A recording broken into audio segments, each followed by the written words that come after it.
Okay, this is going to be a video that will allow you to get started on ThrustLine, the 2D part of GeoThrust.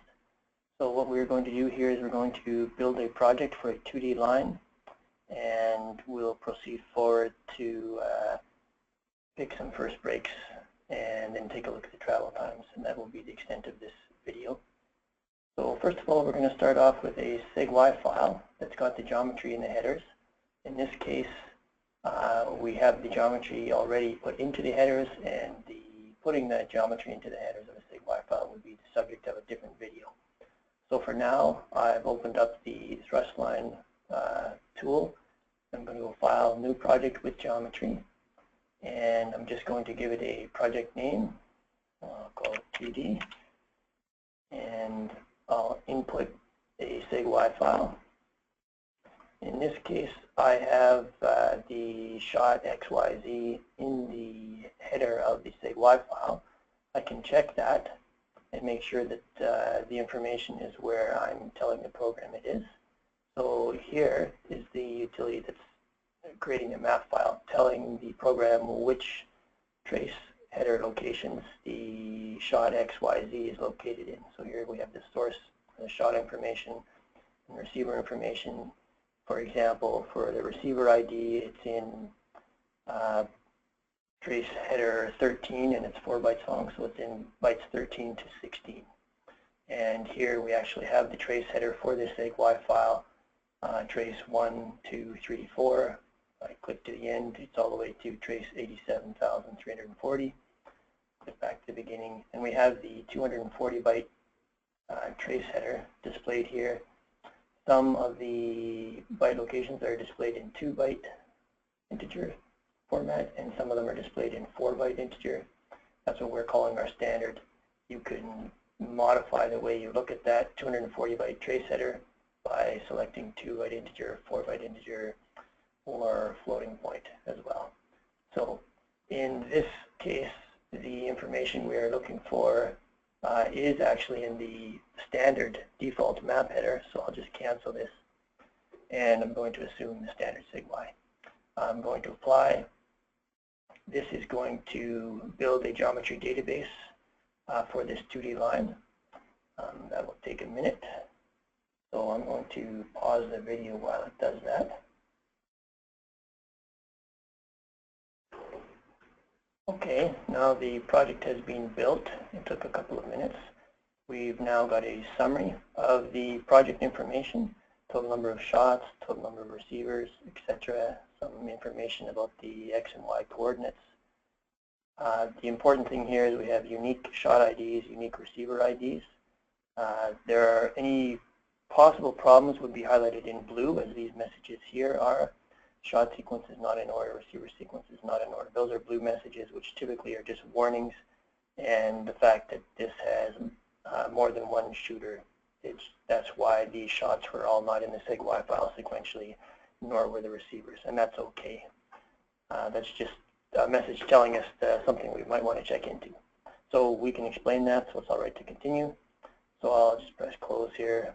We have our shots here on the right, the actual SIG-Y file. We have our shot receiver map here in the middle, and the receivers are in yellow, shots are in red, and the patch for this given shot is in blue. We could arrow through to see different shots here, increase the amplitude here to see a little bit more. We could also change the display of the shots using this icon here, change to wiggle trace, etc. For now, we won't do that. The table over here has a bunch of the information regarding the geometry. So here's a summary of the entire line. The FFIDs, shots, and receiver information here. You could sort on different columns, etc. To take a look at your data. In addition here, we can view 3D. Take a look at the elevation profile here in a 3D sense. Make sure there are no potential problems. So we can see here the topography ranges from maybe 50 to 120 meters above sea level, something like that. We'll go back to view 2D. So for first glance here, everything seems okay. In this module here, in the first module of GeoM, we are going to need to do two important things. The first thing is we're going to need to define a line traverse. So we'll do that now. Typically, we will build the line traverse from the receivers. And here we are just defining a plane along which we will run the travel time tomography, and we'll be defining our output locations along this 2D plane. So we've defined that line traverse. Perhaps we want to reverse that line traverse so that the line can be displayed CDP1 on the southwest corner. So we've defined that line traverse. We can now apply that line traverse. And we can see that we've now been transformed into a local coordinate system. The original coordinates were the UTM coordinates, and now we've transposed this to a local coordinate system. And we will continue forward using this local coordinate system. We'll run travel time tomography. We will pick velocities. We'll migrate all along this local coordinate system. And at the end, we can transform this back to real-world coordinates. So after we've applied the line traverse, the second thing that we're going to do is we're ready to build a project index. So that's this icon here. We typically will output another SIG-Y file. You don't have to, but we typically output another SIG-Y file or just with a different name, because it's going to have these transformed coordinates in the headers. So that way we keep our original SIG-Y untouched, and we have this transformed, the SIG-Y with the transformed coordinates in the header.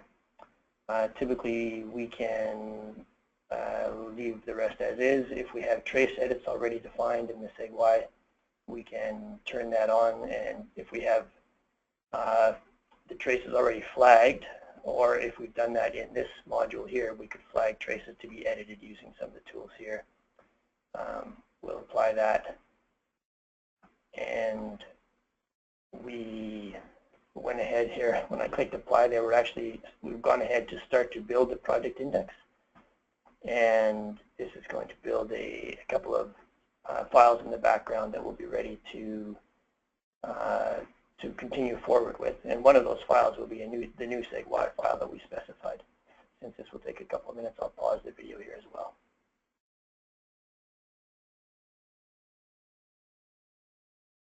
Okay, now we can see that the project index has been created, and we've created a new SIG-Y file, and this is the summary information for that new SIG-Y.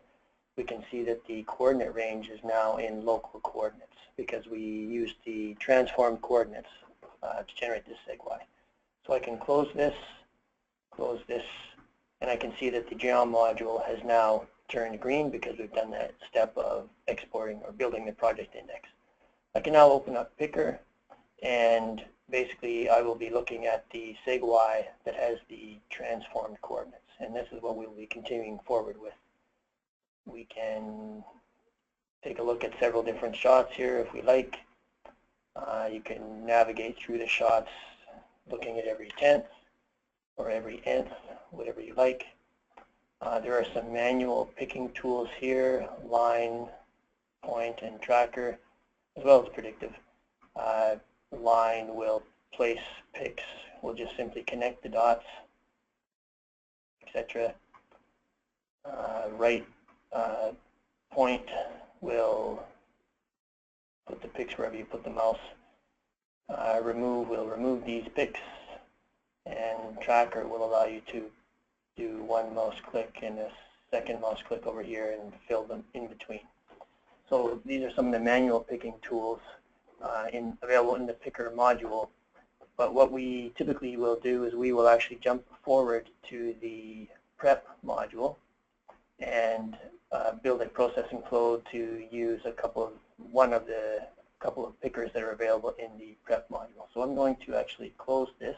I'm going to jump ahead to prep, and I have the same SIG-Y file here, and I have this PS module processing sequence. I can now go ahead and build a processing sequence. I can choose from any of the modules on the left here. In my case, I'm going to run balancing just to run a trace length mean scale, and I'm going to choose FB-DYNE. And this is one of the two most common pickers that we use. FB-DYNE is one of them. The other one is FB-Vibe. Pardon me. Those are both different algorithms to pick first breaks. So for now, we'll just use FB-DYNE, and I can right-click to comment out the FB-Vibe, or I could simply remove it. FB-DYNE, there are two options here. I can simply output a travel time file, so I could output the pics to this file, and I will also output it to the trace header. In this case, it's bytes 221. I can choose to pick on a trough or a peak. I can change the maximum tracking step. Pardon me. Typically, I'm going to apply some LMO internally within the picker, and that's what I can do here. I can apply some LMO velocity to flatten the data and thus use a smaller tracking step. So since I know this data, I believe it's going to something about 2,000 meters per second. I can flatten the data with that. And if I wanted to check that, I could grab the appropriate module here, LMO. Why don't I do that just for fun? Just to confirm that 2,000 is an appropriate velocity for me to use to flatten the data. I can hit apply there just to save that flow. Balancing just applies a trace length mean. Then LMO is applying that linear move-out velocity of 2,000 meters per second. For that shot, it seems reasonable. I'll go ahead to shot 100 or sequential shot 100. Since I've gone ahead to another shot, I'm back to the original step of the processing flow. Step forward again, and this is what the linear move-out application looks like on this shot. So basically 2,000 meters per second is a reasonable velocity. I can go back to this processing sequence, and I simply will remove that, and I will apply that internally within the FB-DYNE. So the LMO will be applied internally, and the pics will be generated with the LMO removed. So you don't have to worry about doing that yourself manually. So we said LMO velocity of 2,000, and we do have other options for applying travel times or a variable LMO file if we want. For now, we'll stick with a simple 2,000 meters per second. The maximum window length just means once we flatten this data, we don't need to look all the way down the trace to find the first break, so we can probably just look down maybe even 800 milliseconds. That's probably as deep as we need to go after applying the flattening.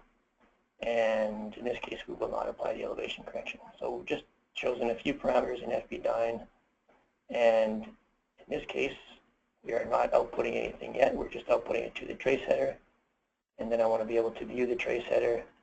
So I will put a plot header, and that will just plot whatever is in byte 221 or whatever byte I choose to the screen.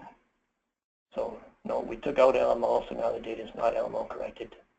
I go forward to the FB-DYNE, and that's actually picking the first breaks on this shot. I go forward to plot header, and I can see the first break picks that were picked for this shot. So, unfortunately, the display didn't update there. There we go. It's not as good on this side. We could look around at a few other shots and see how well that fits. Or we could go in afterwards and manually update those pics if we wanted. Let's assume that this is a reasonable way to pick these shots. I'm going to, once I've looked at a few different shots or played around with the parameters, I decide, okay, I'm ready to actually run this as a batch job and output the first break picks. So I will now specify a file, and I will just call this FB-DYNE, and it'll add the extension TT for travel time. And this is going to create an ASCII file that has the first break fix in it that I can then continue forward with. So here I'm going to run a batch job, so I need to select some machines, some nodes to run that on. So I'll try these 2 nodes for now. And I'll say I'm going to ask for 20 cores per node. Hit apply, that saves that flow. I'm going to open that once more just to note that I'm going to create this as output. So that's an output say Y that I really have no use for because I'm really only going to use the travel time file. So I'm going to go back to the first step of the flow. I can modify the name of this if I want. But what I'm really going to do here is I'm going to save some disk space, I'm going to call this module Resampling. I'm going to move it down to the bottom of the flow. And I'm actually not going to perform any resampling, but I'm going to make use of this tool that will allow me to limit the length of the data set. So I can limit it to 1 millisecond, just so that the output say Y, since I'm not going to use it, will just be 1 sample. Not necessary, but it will save some disk space. So I have that flow defined. Now I'm able to go ahead and click apply, and that will run the job on the 2 nodes that I specified and pick first breaks on all of the data set.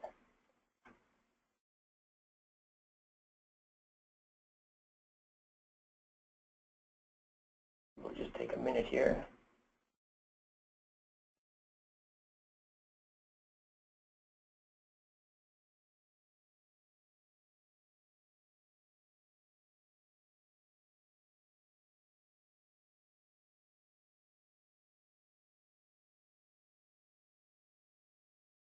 Okay, this job is now completed.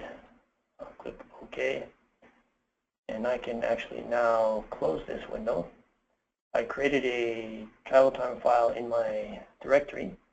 So now I'm able to go back into Picker to take a look at the shots, and I can go Options, Import Pics to Project, and I can grab that TT file that I just created, open it, and I'm going to replace all. I'm going to get rid of everything that was there previously and put these new first break pics there. I've got 243 shots. On this first shot, it's not very good, so I could remove these ones. This is the worst looking shot. I'll go to the next shot, and we should see that some of these are better. Maybe I'll remove some of these as well. Skip ahead a little bit, and some of the shots are a little bit nicer. So these first break pics are going to be reasonable. We would look around at some of these shots to make sure they're okay. And when we're satisfied that we've done any editing we want to do, we are then ready to export these pics to another travel time file that we'll proceed forward with. So we'll export 2D pics, and we will default these, and we'll correct the pics for the Y offset for any shots that are far off the line. We'll adjust the travel times as though they were on the line, along the line traverse. So we're going to create a TT file called our project name _01 TT. So we've created that, and we'll see since we exported that in Picker, that turned green. Now I'm ready to go to TTIME.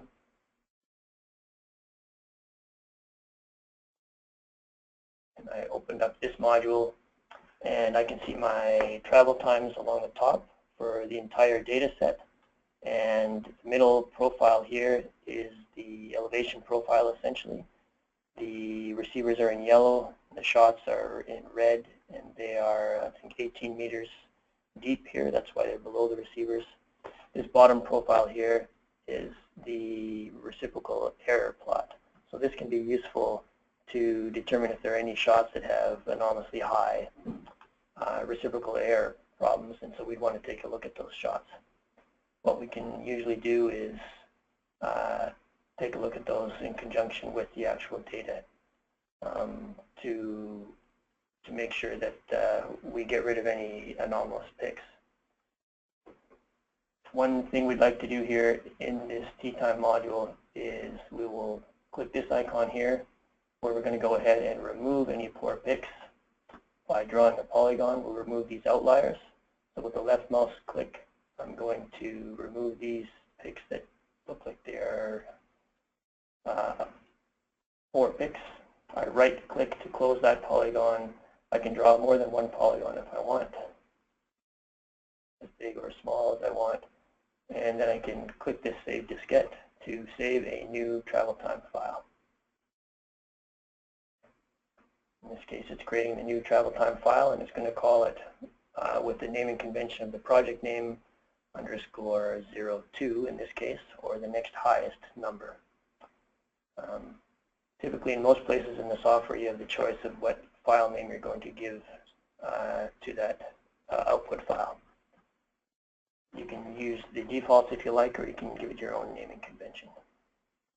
So here we've got rid of some of the outliers.